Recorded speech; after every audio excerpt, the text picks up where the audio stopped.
2 রাকাত নামাজের সিজদায় ছোট্ট একটি দোয়া আছে। এই দোয়াটা পড়লে আপনার সকল যা পূরণ হবে ইনশাআল্লাহুল আজিজ।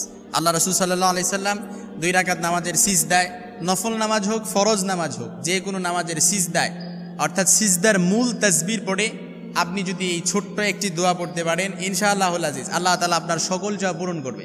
আমরা তো ভাবি যে সিজদায় অর্থাৎ নফল নামাজের সিজদায় হোক ফরজ নামাজের সিজদায় হোক, সিজদার তাসবিহ পড়ার পরে মনে হয় আর অন্য কোনো তাসবিহ পড়া যায় না। এরকম অনেক ফোন আসছে, বলে যে হুজুর সিজদায় কি ফরজ নামাজের সিজদায় কি পড়া যাবে?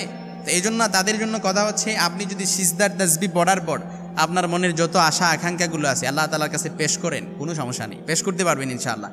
এই জন্য যে আমলটি রাসূল সাল্লাল্লাহু আলাইহি সাল্লাম সিজদায় পড়তেন, রাসূল সাল্লাল্লাহু আলাইহি সাল্লাম শিক্ষা দিয়েছেন। কারণ যখন একজন মানুষ সিজদা করে তখন তার 60টি অঙ্গ সিজদা করে। একটা মানুষ যখন সিজদা করে তার 60টি অঙ্গ সিজদা করে। একবার দেখেন আপনি সিজদা কিভাবে করে, তার মুখ, তার 2 হাত, 2 হাঁটু, 2 পা, একদম এটা সহিহ মুসলিমের বর্ণনা এসেছে।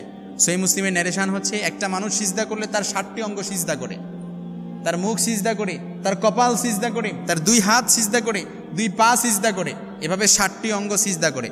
সিজদার মাধ্যমে যখন কোনো ব্যক্তি তার সবচেয়ে দামি অঙ্গগুলো, তার মুখ, তার কপাল, তার 2 হাত, তার 2 পা, দামি অঙ্গগুলো, যে একটি অঙ্গ না থাকলে লোকটা অচল হয়ে যায়, চলতে পারে না, এই দামি অঙ্গগুলো দিয়ে যখন সে সিজদা করে আল্লাহর কাছে একেবারে কায়মানুবাক্যে সিজদায় লুটিয়ে পড়ে জমিনের মধ্যে আল্লাহর কাছে নত হয়। এভাবে সিজদা করার পরে সে যখন সিজদার তাসবিহ পড়ার পরে আল্লাহর কাছে যদি চায় কোনো এই দোয়াটা পড়তে পারে, এই দোয়াটা পড়ার মাধ্যমে ইনশাআল্লাহুল আজিজ আল্লাহ তাআলা তার মনের সকল আশা চাওয়া পূরণ করবে।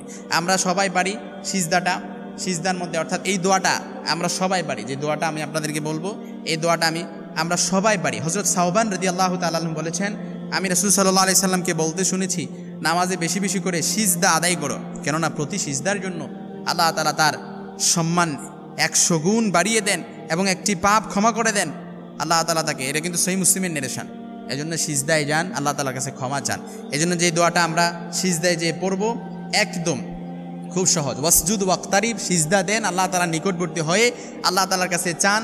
এই দোয়াটা ইনশাআল্লাহুল আজিজ সিজদারত অবস্থায় বান্দা যদি আল্লাহর কাছে এই দোয়াটা পড়তে পারে, আল্লাহ তাআলা তার যত রকমের পেরেশানি আছে, যত রকমের যা কিছু সে আল্লাহর কাছে চাক না কেন, তার সকল চাওয়া আশাগুলো আল্লাহ তাআলা ইনশাআল্লাহুল আজিজ পূরণ করবে। হযরত আয়েশা রাদিয়াল্লাহু তাআলা আনহা থেকে বর্ণিত, আল্লাহ রাসূল সাল্লাল্লাহু আলাইহি সাল্লাম, হাদিসটি বুখারী মুসলিমের মধ্যে এসেছে, বুখারী মুসলিমের ন্যারেশন, আল্লাহর হাবিব সাল্লাল্লাহু আলাইহি সাল্লাম বলেন, অর্থাৎ আল্লাহর হাবিব সাল্লাল্লাহু আলাইহি সাল্লাম রুকু সিজদায় কখনো কখনো মূল তাসবিহ পড়ার পরে এই দোয়াটা পড়তেন। এই দোয়ার সঙ্গে একটা বিশেষ দোয়া পড়তেন, অর্থাৎ সুবহান রাব্বিয়াল আ'লা, সিজদার তাসবিহ সুবহান রাব্বিয়াল আ'লা।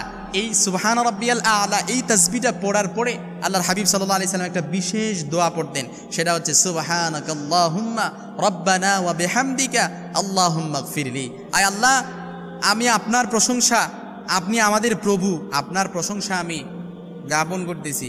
আল্লাহুম্মা গফিরলি, আয় আল্লাহ আপনি আমাকে ক্ষমা করে দেন, আপনি আমাকে মাফ করে দেন, আমি আপনার প্রতি রিপেন্টেন্স অনুতপ্ত হচ্ছি, আল্লাহ আপনি আমাকে ক্ষমা করে দেন।